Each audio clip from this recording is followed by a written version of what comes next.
É isso. Então vamos para a parte prática, tá bom? É... Vamos lá. O que a gente precisa evitar para que a gente não mine essa confiança que os nossos filhos têm em nós, tá bom? Então, primeiro, o que a gente faz com muita frequência? Quando a gente vê que a criança não tomou banho como deveria, quando a gente vê que a criança não arrumou o quarto, não fez o dever que ela deveria, sei lá, passou muitas horas comendo, o que a gente faz? A gente reclama sem, assim, parece que a gente está murmurando em voz alta. Nossa, quantas vezes eu vou ter que te dizer que você não pode deixar o sapato no chão, né? Por que você não fez o seu dever de casa? Quantas vezes eu vou ter que dizer que você precisa fazer o dever de casa? Quem você acha que você vai ser no futuro sem fazer dever de casa, né? Então a gente vai falando uma série de coisas que, enfim, a criança fica só, tipo, pensando nas perguntas que a gente faz. Bem, como é que eu vou responder isso pra minha mãe? Sei lá. Exatamente, eu não sei, mãe, eu não sei nem, eu acho que, sei lá, eu queria ser catador de lixo, porque...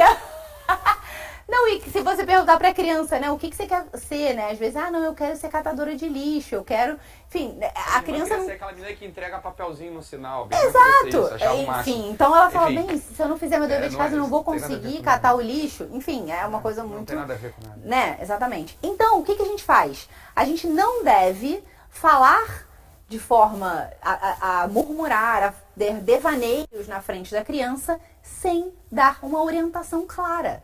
Então a gente vê o problema, a gente quer que ela sinta compaixão de nós. Então a gente perde a autoridade na hora. Porque ela fala, bem, minha mãe tá perdida. Ela não tem a mínima ideia do que ela deveria fazer. Eu tô aqui fazendo o que eu quero, ela não tem a mínima ideia do como ela faz para eu fazer determinada coisa e no fim eu faço o que eu quero, né? Então a gente acaba não dando uma orientação clara aos nossos filhos, né? Então é comum que a gente fale o que irrita sem a gente dar uma orientação. Então a gente não deve fazer isso, né? A gente só mostra descontrole, incapacidade, a gente só provoca insegurança para a criança, né? Outra coisa que a gente não deve fazer e que é muito frequente hoje se falar sobre isso, dar explicações sobre as nossas ordens, né? E aí, qual é a tentativa das pessoas? Bem, eu vou dar uma explicação para que ela adquira consciência e capacidade de decisão para ela tomar a decisão certa. Só que a gente esqueceu aquela coisa que eu falei anteriormente. Ela não tem as faculdades humanas necessárias para que ela consiga entender as suas explicações e alcançar, né? Então, por exemplo, você chega para uma criança e fala, olha, meu filho, você tem que comer tudo. Olha quantas crianças estão passando fome na rua.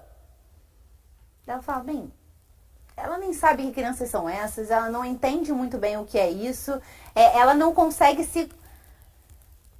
De mundo de alguns adultos, e mesmo assim de alguns. Quantos adultos que jogam comida fora, por exemplo, não estão nem aí para quem tá... Enfim, ainda que eles saibam dessa informação, o processo não é esse.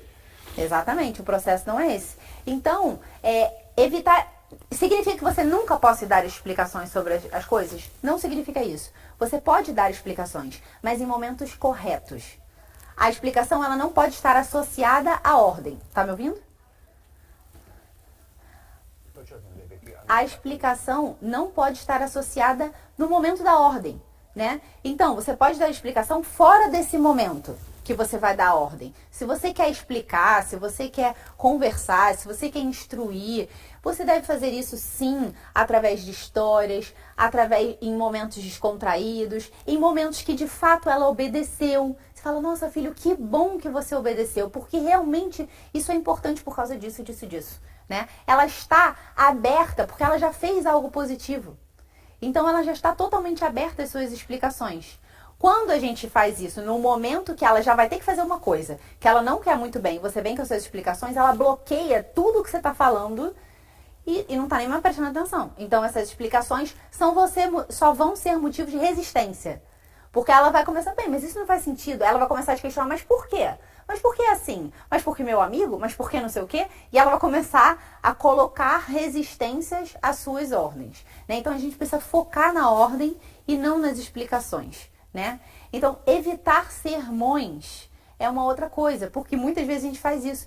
Você tem que obedecer, você tem que fazer o seu dever de casa porque quem você vai ser na vida? Tem que fazer o dever de casa porque olha quanto seu pai trabalha para pagar essa escola, porque não sei o quê. Daí a gente liga modo sermão e a criança já não tá mais escutando nada disso. Ela fala, mãe, fala com a minha mão. Tipo, eu não tô mais prestando atenção nada do que você tá falando. Ou tá acuada aí com medo, né? Assim, ou, exatamente. Ela tá Exatamente. Ela pode ficar acanhada Exatamente. E muitas vezes, se nós somos pais que passamos muito sermão, isso afasta os nossos filhos de nós. Porque na hora que eles têm que falar algo que eles não fizeram bem, o que eles fizeram errado, que eles mentiram, que eles esconderam, que eles roubaram, pequenas coisas infantis, eles vão ter medo de falar conosco, porque a gente vai passar um sermão. A gente não vai compreender o que foi, né? E isso é uma das coisas que a gente vai falar no curso, né? O que é uma criança, que a gente pode esperar dela, e nesse sentido de que, bem, é normal que a gente erre, é normal que a gente não consiga acertar o tempo inteiro, que uma criança minta uma vez e ela vai mentir de novo, embora eu tenha dito que isso é uma coisa errada ela ser feita, né? Então a gente vai conversar sobre isso. Então outra coisa, evitar sermões. Outra coisa que eu falava antes, evitar a ansiedade da escolha, né? Então, evitar a ansiedade de toda hora ela ter que ficar escolhendo coisas. Hoje, uma menina me perguntou assim no Instagram, Sâmia, eu tenho que desenvolver o hábito de uma criança, de um bebezinho, desde que ele nasce? E eu fiquei pensando tanto na pergunta dela, né? E aí eu fiquei pensando, eu fiquei me lembrando quando um bebezinho nasce e o quanto é ansiogênico você não saber exatamente o que fazer e você ter que decidir a todo momento. Então um bebê é isso, você olha para um bebê, ele começa a chorar, você não sabe se ele tá com fome, se ele tem que trocar fralda, se ele tá com sono, e você tem que decidir. Eu boto no peito, eu tiro do peito, eu dou livre demanda, eu não dou. Será que ele mama tudo ou não? Aí ele mama golfa. Aí tipo, será que ele precisa dormir? Eu fico tentando fazer ele dormir. Eu ainda, mãe de primeira viagem, não sei exatamente como faço para ele dormir. Isso é um fator de ansiedade enorme. E a criança passa por esse processo. Ela não sabe qual é o melhor hábito para ela adquirir. Ela não sabe que fazer o dever vai fazer dela uma pessoa inteligente e vai aumentar a capacidade dela que ela tem, a capacidade que ela tem de poder escolher na vida quais são as profissões que ela vai ter. Então eu, enquanto mãe, eu preciso reduzir essas possibilidades e o dever tem que ser algo que ela vai fazer. Agora, a gente vai falar como a gente vai fazer isso, tá? Como fazer ela fazer, tá? Então isso, diminuir o estresse da tomada de decisão.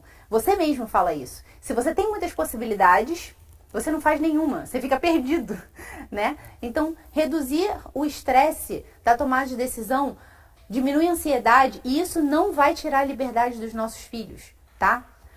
Outro ponto que é importante a gente não fazer, não usar os nossos sentimentos negativos para motivar a obediência. Isso é muito comum, do tipo, meu filho, a mamãe tá tão cansada, a mamãe trabalha tanto, eu fico tão triste, eu fico tão decepcionada com você quando você faz uma coisa errada. Puxa vida, caramba, a gente tá aqui tentando fazer tudo por você e a criança olhando pra você do tipo assim, tipo, desculpa, mãe. Então, tipo, ela não sabe se ela fica triste, se ela te consola, se ela... Bem, tudo bem, mãe, mas eu não sei como fazer isso. Muitas vezes porque a gente não... Se ela te consola, você botou no lugar de pai e mãe. Você já perdeu a autoridade. Se ela fica triste e ela tá impotente, você tá dizendo que era melhor que ela não tivesse existido. Exato. Nascido, né? E depois outra coisa, ela não tem também claro o que são os sentimentos humanos, né? O que é exatamente a decepção, a raiva, a tristeza. Sim. A criança não sabe exatamente que sentimentos são esses que você está dizendo para ela aqui. Assim. Exatamente. Mas eu trabalho e além disso, eu falo muito isso, né? Que nós somos intérpretes da realidade dos nossos filhos. Fala, mas, puxa, é motivo de tanta tristeza assim, algo que eu fiz, de eu não ter te obedecido em ter comido tudo, né? As coisas têm hierarquia na vida.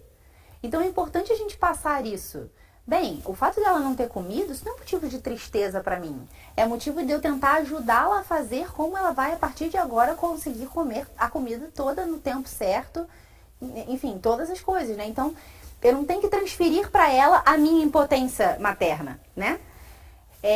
Enfim. Eu falo isso em relação aos maridos com as esposas também. Os caras não tem que ficar falando com a mulher tudo que acontece. Desculpa, baby, mas assim, não tem que ficar, tem que resolver, entendeu? Assim, ficar transferindo o problema, entendeu? Pra esposa, assim, ficar falando pra mulher, estou com trabalho, então você fica, cara. E a verdade é que muitas... Pronto, entendeu? E a verdade é que muitas das... fazer em relação a isso, você problema é teu, no fundo. Assim. Exatamente. E a verdade é que muitas das nossas tristezas e decepções passam um pouco pelos nossos próprios problemas.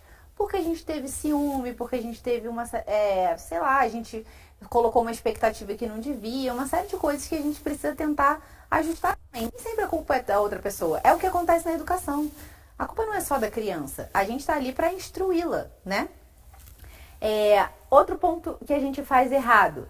Palmadas e gritos, né? Isso só... A gente perde a confiança das crianças e a nossa autoridade, né? Porque a gente perde a boa capacidade de escuta e cooperação da criança. Porque, imagina, se você, enquanto meu marido, começa a falar comigo gritando, na hora, na minha cabeça, começa, quer saber? Que saco, puxa vida, caramba, tu só reclama, nananã, né? A gente começa, resistir na hora. Você fala, cara, eu não vou falar com uma pessoa maluca, tá falando, gritando. Isso é muito claro, por que seria muito diferente claro. Crianças, né? Se alguém reclamando, gritando pra mim, ou já se queixando sempre, olha... Até porque a criança fica com medo. Você ou bloqueia, você vira o jogo. Fala, cara, eu tenho que cuidar dessa pessoa, que ela tá desequilibrada. Assim, ou você bloqueia e resiste e despacha se for possível, Exato. ou você vira o jogo. Fala, cara, a pessoa não tá bem. Sim, mas Na uma vida infantil criança é a mesma vai ficar coisa. com medo. Ela vai ficar com medo de você. Em regra vai. Exatamente. E ela vai começar, de repente, a obedecer por medo. Mas isso demora muito pouco tempo. E é a grande queixa dos pais, né? Tipo, eu grito, eu bato. E aonde isso vai parar? Se ele só me obedece batendo? Muitas vezes as pessoas falam isso pra mim. Meu filho só me obedece quando eu bato. Aonde isso vai parar?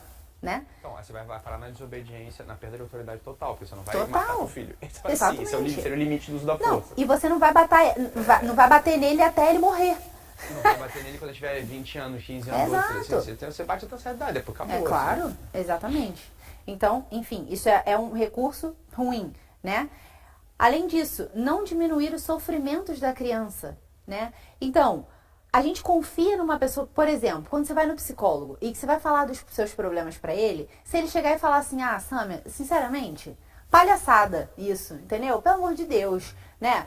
Bem, você se resiste na hora. Se ele chega e começa a falar com você, eu entendo que você tá sofrendo, puxa vida, realmente, isso é uma forma de, assim, uma pena que realmente isso tenha acontecido, não sei o quê, mas vamos tentar, nananã, né? Então, ele mostra compaixão. Exatamente. O Ângelo tem 2 anos, né? E esses dias eu tava comendo em pé, né? Tava comendo rápido, e aí ele tava chorando querendo meu colo, querendo meu colo. E eu, grávida, falei, não tinha a menor condição de eu pegar ele no colo enquanto eu tava comendo, né? E aí ele tava chorando, assim, pedindo colo, meio que reclamando. Ele não tava se jogando no chão, mas tava assim, né, reclamando, pedindo o que ele queria. E aí eu cheguei pra ele e falei, filho, olha só, a mamãe vai te dar colo. Eu sei que você quer o meu colo, eu sei que você quer a minha atenção e o meu carinho. A mamãe vai te dar colo. Eu preciso que você espere um pouco enquanto eu vou acabar de comer. Tudo bem? Aí ele, parou de chorar na hora, né? Ele pediu um beijo. Então ele falou, mãe, então me dá um beijo. Eu dei um beijo nele. Assim que eu acabei de comer, eu peguei ele no colo. Ele nem estava mais perto de mim. Mas eu falei, Ângelo, vem cá. A mamãe acabou de comer. Vem pro meu colo, né? Então, obviamente que você fala, mas se eu fizer isso com meu filho hoje em dia, ele vai... É óbvio, isso é uma coisa construída. Mas é possível você falar com uma criança de 2 anos e ela conseguir se acalmar. Muito provavelmente não foi o que eu falei pra ele que resolveu, mas foi eu ter mostrado compaixão em relação ao sentimento dele. E ele, bem, a minha mãe me olhou, a minha mãe tá preocupada comigo. E pronto, né? O negócio resolveu. Então, muitas vezes, a gente não tem que diminuir os sofrimentos ou, né, o que a criança está sentindo. Mas, assim, tentar entender, principalmente quando eles são mais velhos, e tentar reorganizar isso. Outro dia você fez isso muito bem com o Antônio, né? O Antônio estava bem irritado porque tinha acontecido uma questão no jiu-jitsu, não sei o quê. E você foi conversando com ele, você abraçou ele, você mostrou empatia, né? E ele... Nossa, chegou uma hora que você falou assim, filho, por que você ainda não conseguiu dar um abraço no papai? Tá vendo como você tá chateado ainda? E aí, você esperou um tempinho e daqui a pouco ele conseguiu, ele desmontou no seu colo, né? E ele desarmou totalmente, né? Então, muitas vezes, mostrar que não só brigando, você não pode fazer isso, isso, aquilo lá, que absurdo, que isso é coisa de marica, sabe assim, que você só briga, mas mostrar... Não funciona. Você mostrar uma compaixão, né, um interesse de fato, né, como isso foi importante para ele. E ele no dia seguinte chegou no jiu-jitsu, ele disse que ele não queria mais ir. Ele chegou no jiu-jitsu super feliz, né? E o professor de jiu-jitsu, eu até comentei com você, ele teve uma ótima perspicácia. Ele não voltou no assunto. Ele não voltou no assunto, pegou, amarrou a faixa nele, pronto, e vamos lutar e bola pra frente, né? Enfim. Tá.